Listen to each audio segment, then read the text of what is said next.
Démocratique du Congo, les tout premiers mandats de Félix-Antoine Tshisekedi Tshilombo, mais également l'enseignement, disons l'éducation ici en RDC, mesdames et messieurs. On en parle dans cette émission spéciale qui a le réel plaisir de recevoir pour vous cette figure de proue dans le monde politique, mais également éducationnel ici en RDC. Mesdames et messieurs, nous recevons pour vous le professeur Omer Koutoumi Sakiota, ministre honoraire de l'Éducation nationale, président national du PNRD, mais également au cadre de l'Union Sacrée. Professeur, bienvenue. Merci beaucoup. Pour co-présenter avec moi cette émission, Copain Koutoumissa de CBS Télévision. Bienvenue, cher confrère. Merci beaucoup. Alors, professeur Koutoumissa Sakiota, d'entrée de jeu, processus électoral, parlons-en. Après toutes les péripéties observées, croyez-vous aux élections crédibles et apaisées le 20 décembre 2023? Merci beaucoup que vous m'ayez donné l'occasion de dire quelque chose sur ce processus. Vous voyez, avec les annonces, surtout fake news, dit voilà, les élections n'auront pas lieu, qui viennent régulièrement, eh bien, ça dérange tout le monde. Et la CENI, et les candidats, et le public, parce que finalement on se dit, mais est-ce que les élections en question auront lieu ou n'auront pas lieu? Alors, je pense que cette semaine, on est plus ou moins certain que les élections auront lieu. Hein? On sent la détermination, surtout du chef de l'État et de la CENI, que les élections auront lieu. Est-ce que ce sera crédible? Ça, c'est une question. Parce que beaucoup de gens croient que la crédibilité vient seulement de la CENI. Non, il y a également les acteurs politiques. J'ai appris que là-bas, à Mbanzalemba, il y a des gens qui circulent avec des billets de banque, 10 000, pour acheter les cartes d'électeurs de celui qui voudrait bien le vendre. Pour qu'avec ça, on aille truquer les élections au niveau de la CENI. Ça doit faire des inquiétudes. Est-ce que les autorités de la CENI sont saisies de ces manœuvres-là? Il faut qu'on mette fin à ça. Sinon, justement, les élections ne seront pas crédibles. Donc, les gens se promènent avec de l'argent pour racheter les cartes d'électeurs, prendre le numéro et aller trucailler des choses à la CENI. Donc là, je lance un cri d'alarme pour que l'on mette fin. C'est à Kinshasa. Où sont toutes les autorités? Comment est-ce qu'on n'arrive pas à savoir qu'il y a des gens qui sont en train d'acheter les cartes d'électeurs et qui, de ce fait, dérangent nécessairement les élections? Voilà, donc il faut se poser plutôt en termes d'interrogation. On aurait souhaité que ça se passe correctement. Vous avez vu en 2018, moi, je ne suis pas allé aux élections. Entre autres parce que il y avait de la magouille en 2011. Je suis sorti largement renié dans le territoire de Kassongo. Mais on m'exigeait de l'argent. Hein? Les agents de la CENI exigeaient de l'argent. Vous avez toujours été contre cette pratique? J'ai été contre et j'ai refusé.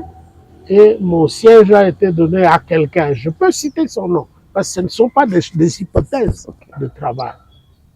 Hein? Celui qui a vendu, c'est un certain monsieur Ndidi Kyoko. Et c'est pour ça que vous m'avez vu en 2018, je ne me suis pas présenté aux élections. Combien que ça? Oui, sans verser dans la campagne électorale, vous êtes aussi dans la course, mais vous êtes à quel niveau? Bon, j'ai opté pour Kinshasa, Mohamba, député national, candidat député national, parce que ici, je peux dénoncer chaque fois qu'il y aura des manœuvres. Et j'espère que mes voix seront bien comptées et qu'il n'y aura pas une manœuvre dilatoire qui risque de faire du grabuge. Donc, candidat député national. À mon avis, on aurait pu supprimer un certain nombre d'accros que le régime précédent a glissé dans le processus électoral. L'histoire comme le seuil. Il faut un seuil. Mais l'élection peut se passer dans un territoire. Okay. On n'est pas obligé d'être dans l'ensemble du pays. En fait, personne n'arrive à être vraiment dans l'ensemble du pays. Hein? Mais on a mis le seuil pour éliminer d'autres gens. Ce dont on a besoin, c'est des députés crédibles. On n'est pas crédibilisé parce qu'on est sur l'ensemble de la République. Donc, le seuil d'éligibilité, le seuil de recevabilité, c'est des choses que l'on devrait supprimer. Il faut revoir la caution que l'ancien régime a multiplié par 30. Aujourd'hui, pour organiser une plateforme, il faut avoir plus de 1,5 million dans sa poche. On les a eus où? Où est-ce qu'on les a eus? Avec ça, les véritables candidats qui peuvent faire que ce pays aille de l'avant sont éliminés à cause de ces accrochages-là. Et je souhaitais que le président Tshisekedi puisse nous débarrasser de tout ce qui a été fait à Sun City notamment, hein, où on a créé des assemblées provinciales. Mais aujourd'hui, on se rend bien compte que les assemblées provinciales ne servent absolument à rien. Sont budgétivores, selon certains. Et elles ne sont même pas correctement payées. Parce qu'il n'y a pas assez d'argent. Alors, pour vous, dans maintenant, on va encore ajouter les élus au niveau municipal, au niveau local. Et le nombre de mandataires à payer va gonfler. Alors que déjà, on n'est pas bien payé, à part peut-être les députés. Et vous dites qu'il a fallu que les régimes actuels puissent enlever certaines choses que le régime passé a inclus dans le processus électoral. N'est-ce pas là, on verra plus multitude de candidatures Ce n'est pas un problème. Vous savez, il y a un système en France où c'est chaque circonscription qui est disputée. Celui qui sort premier là-bas, c'est lui qui est proclamé. La multitude ne change rien du tout. Si c'est la multitude de gens capables de diriger, je dois encourager. Mais ce qui encourage cette multitude, c'est d'abord les anciennes dispositions, où on prenait sur une liste d'un parti politique, on additionne tous les points et on prend le premier. supposez le premier à 20 000, 25 000, 5 000. Le second à 20. Eh bien, on prend le premier qui est proclamé. Ensuite, on passe à un autre parti. Ok. Et là-bas, le premier peut avoir 8 000. Et c'est celui-là qui est proclamé comme élu. On passe à un troisième parti. Peut-être le premier à 5 000. Et on additionne avec le reste. On leur donne un siège. D'accord. Mais avec ça, le monsieur qui a 20 000, qui était deuxième ici, et qui a 20 000, n'est pas proclamé. Et c'est celui qui est là-bas, avec 5 000, c'est celui-là qui est proclamé. Ça ne va pas. Ok. Le critère est que c'est le suffrage. Celui qui sort premier, celui qui sort deuxième, peu importe à quel parti il se trouve, celui qui a reçu le plus de voix doit être proclamé. C'est celui-là. Alors, professeur, vous venez de... Non, je voudrais ajouter quelque chose. L'affaire de seuil, vous pouvez faire les 100% dans le Kasongo-Lunda. Vous avez tous les points qu'il faut. Et on dit non, on va d'abord regarder si ce parti-là est à Yingende, s'il est à Bassankuzu, s'il est à Bukavu, et ce monsieur qui a fait le plein là-bas ne sera pas proclamé. On va prendre un monsieur qui a 3 000 au motif que son parti est représenté sur l'ensemble du territoire national. Hein? Donc c'est ça qui gêne. Okay. Il faut qu'on revienne à des situations normales. Celui qui a le plus de points, c'est celui-là qui est proclamé. Tout le reste est secondaire. Alors, professeur, nous restons toujours dans ces chapitres électoraux, mais justement, vous maintenez toujours à votre démarche, et qui est celle, c'est votre souhait, que les gouverneurs ne soient plus votés par les députés provinciaux, qui soient plutôt nommés par le chef de l'État. Qu'est-ce qui motive votre démarche? Merci beaucoup. Vous savez, la constitution de Sun City, qui a fait un certain type de décentralisation. On a une territoriale quasiment des originaires. Alors que nous avons vécu quelque chose de bien à l'époque de Mobutu, c'est que n'importe qui peut être à l'aise n'importe où sur le territoire national. C'était dû à quoi? C'était dû au fait que le gouverneur n'appartenait jamais au territoire, à la province en question. C'était un compatriote qui a été nommé, mais originaire d'une autre province. Okay. Et lorsque le gouverneur est originaire d'une autre province, tous ceux qui sont là, qui ne sont pas de cette province-là, sont à l'aise.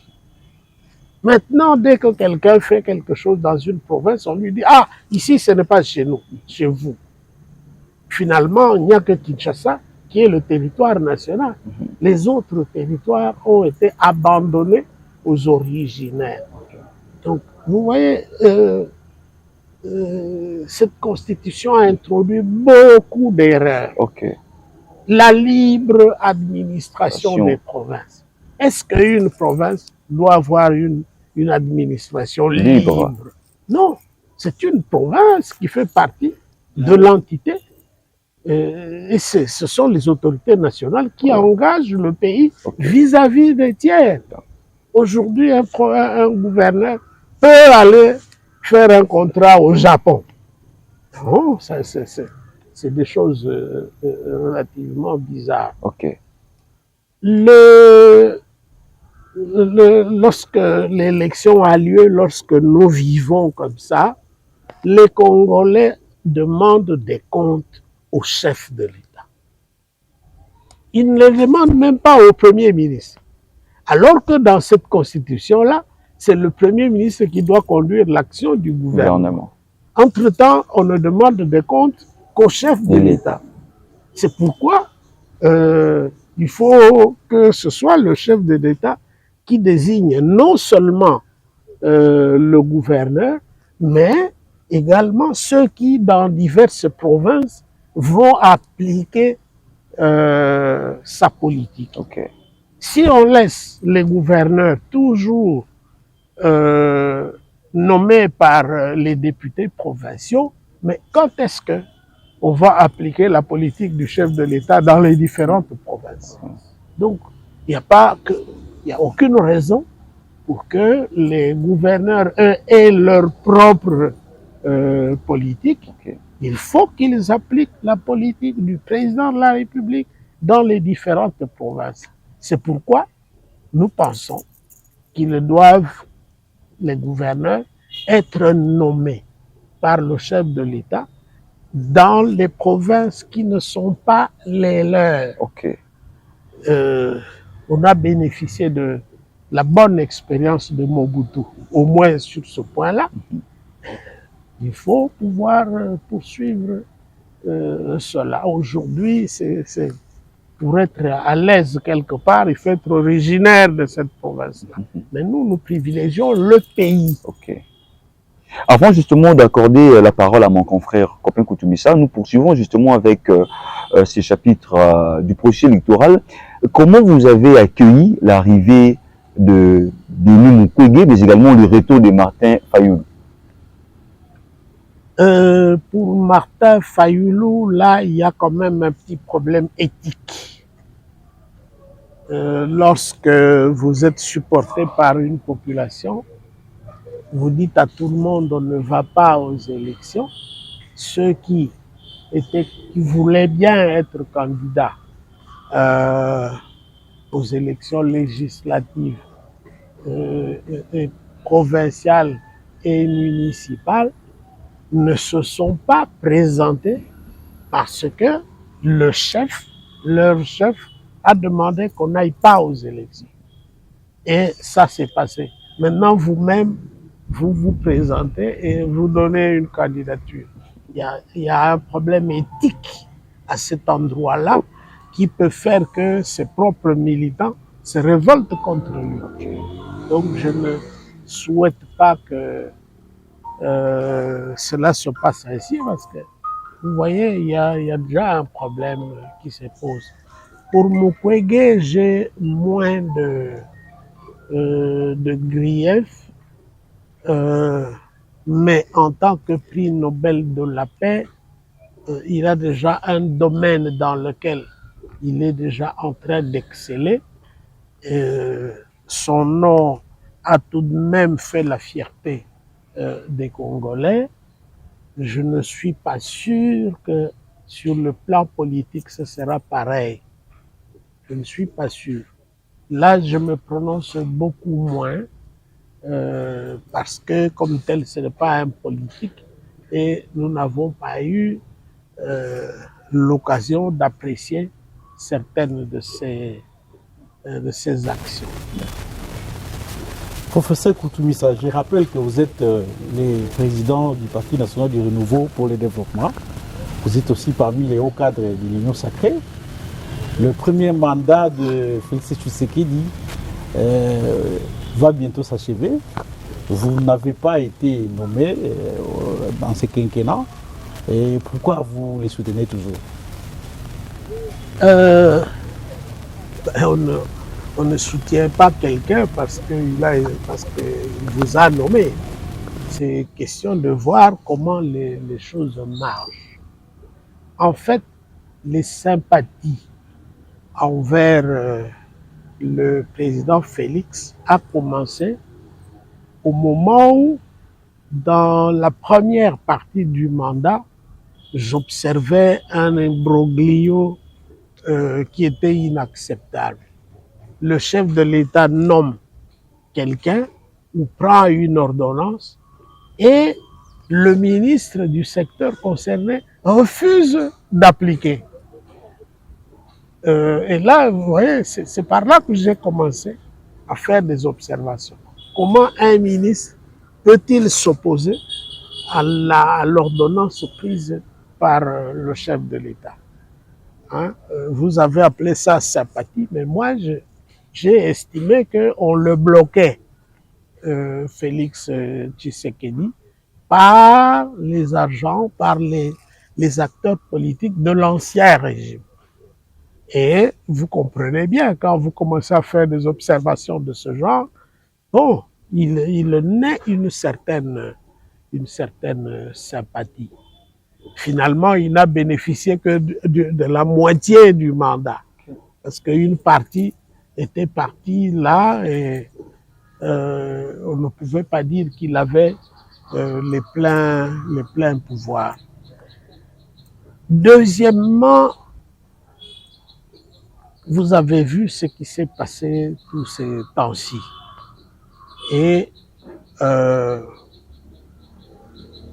les Kassaïens ont fait beaucoup de mauvais torts.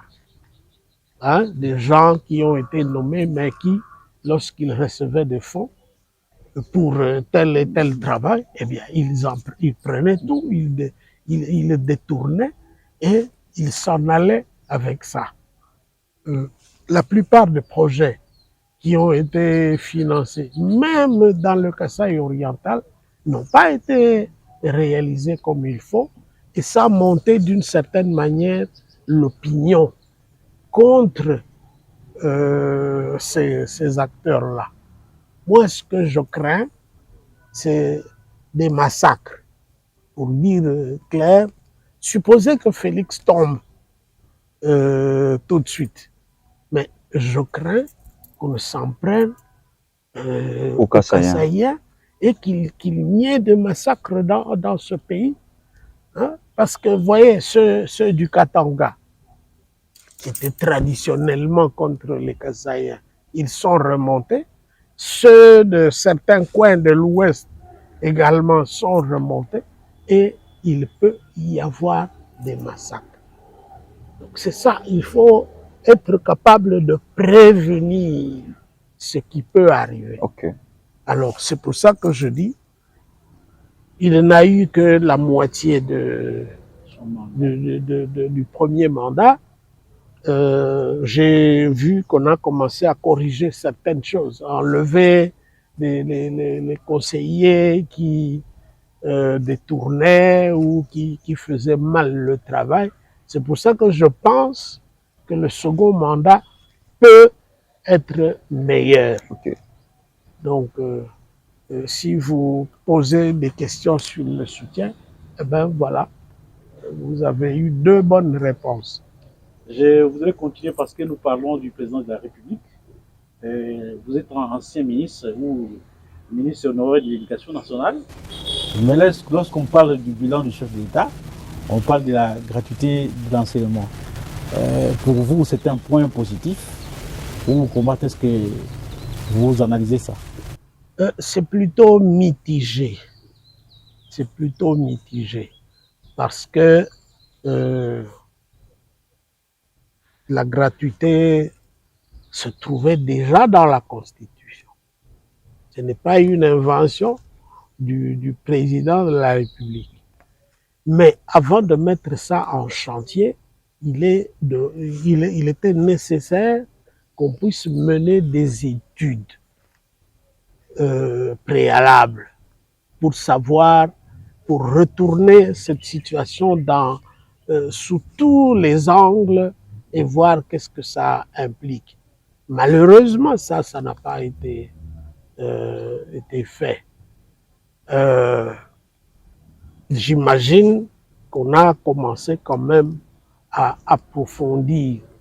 Aujourd'hui, je passe de temps en temps dans certaines écoles pour diverses raisons. Vous avez une pléthore d'élèves dans les classes gratuites. J'ai entendu certains parents dire « je ne vais pas envoyer mes enfants dans des écoles au Félé parce que au Félé, la qualité est moins bonne. » Okay. Donc voilà, il y a une situation là qu'on peut arranger. Personnellement, j'avais envoyé un petit mémo à l'adresse du ministre actuel de l'EPST pour donner quelques idées pour pouvoir en sortir. Ok. Je n'ai pas eu de retour Ok. pour savoir si c'est arrivé, qu'est-ce que on veut en faire. J'en profite pour parler de ce dont on a parlé ces derniers temps. Ah, il y a eu une deuxième session Voilà. de L'examen l'examen d'État. d'État.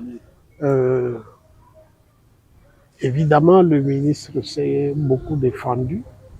Je pense qu'il ne l'a pas convaincu. Il faut qu'il entreprenne des actions beaucoup plus solides pour convaincre les parents. Voilà, donc l'éducation, c'est un domaine très, très important et on devait y réfléchir pas 2-3 fois avant de mener une action que l'on n'a pas menée auparavant. Justement, professeur, je voulais aborder dans cet aspect de choses. L'actuel ministre de l'EPST, selon certaines bouches, on dit qu'il est sous vos traces. Alors aujourd'hui, nous avons cette chance-là de vous avoir sur ce plateau, le professeur Merkoutoumissa. Quelle est votre version des faits en observant justement la manière de gérer du ministre actuel de l'EPST?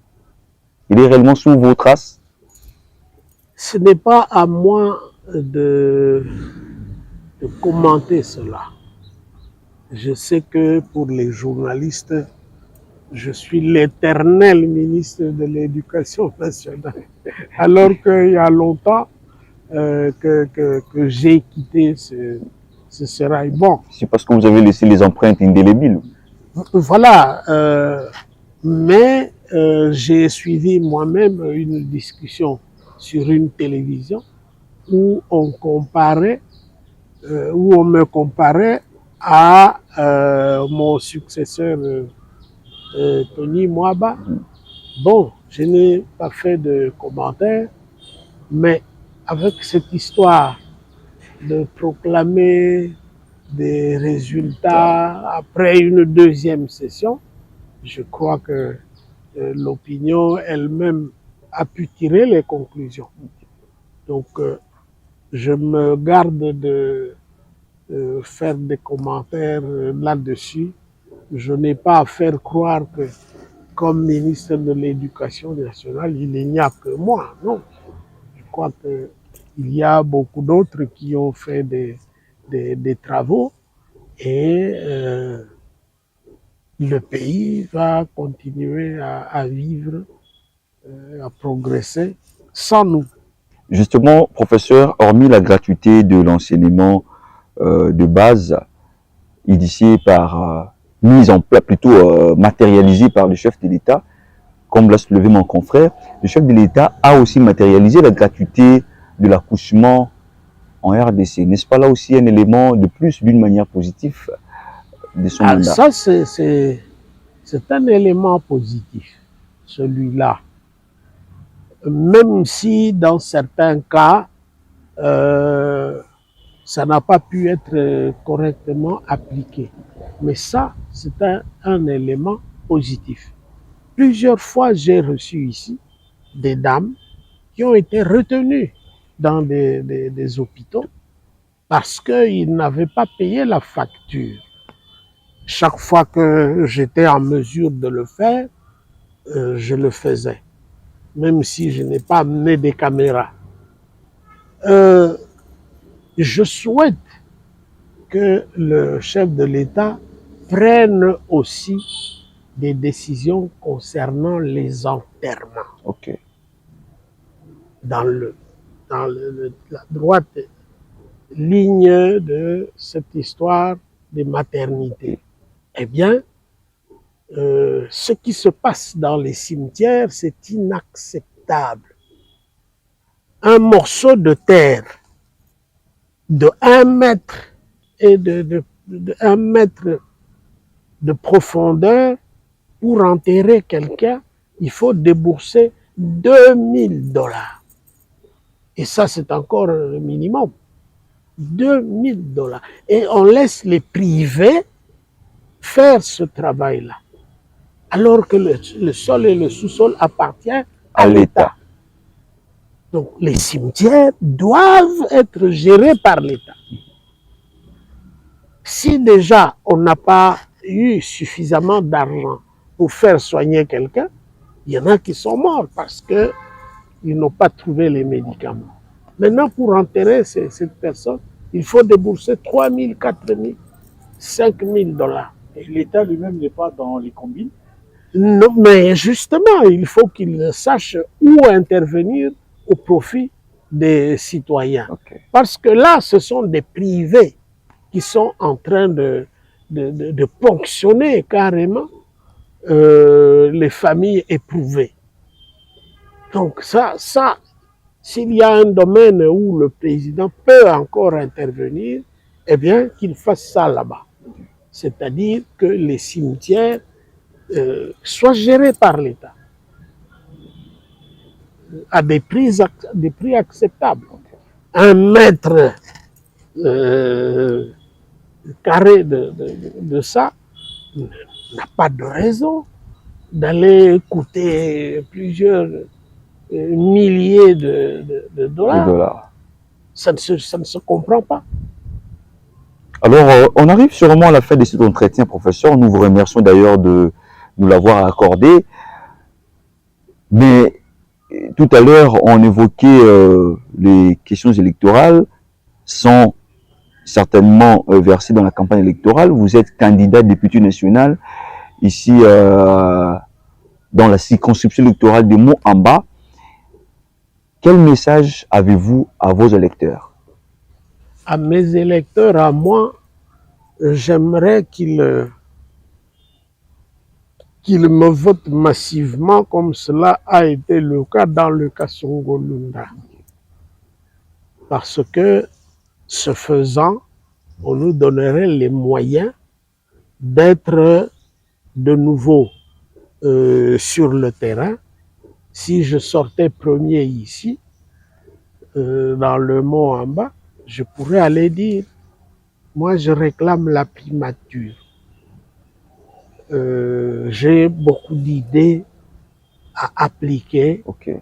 À ce niveau-là, je peux très bien travailler sans être président de la République. Donc, c'est dans cette intention que je suis en train de travailler.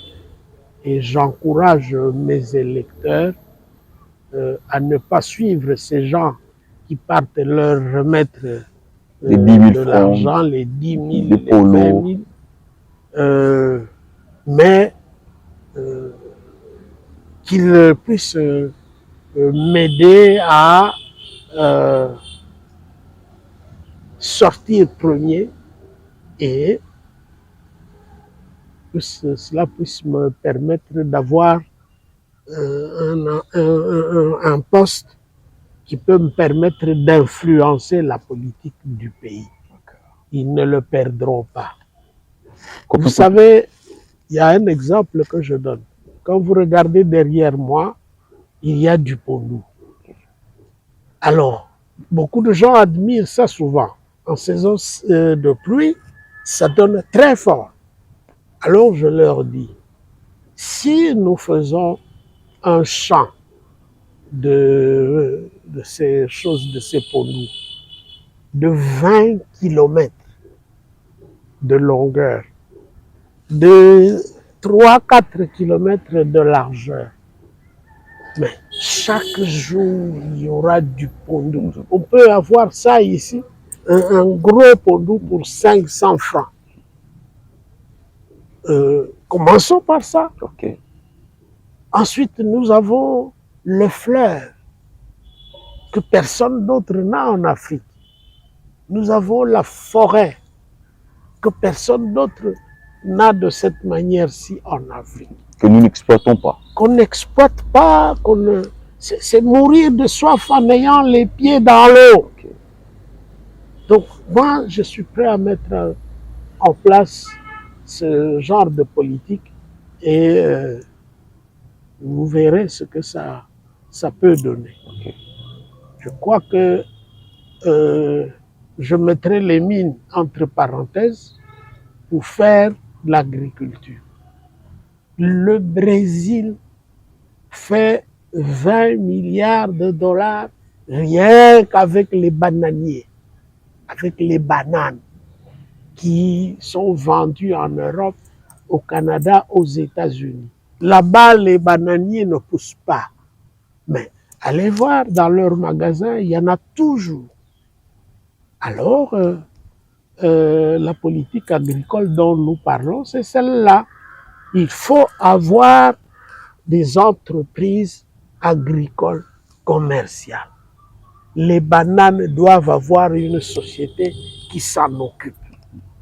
Les avocats, l'Afrique du Sud reçoit beaucoup d'argent d'avocats.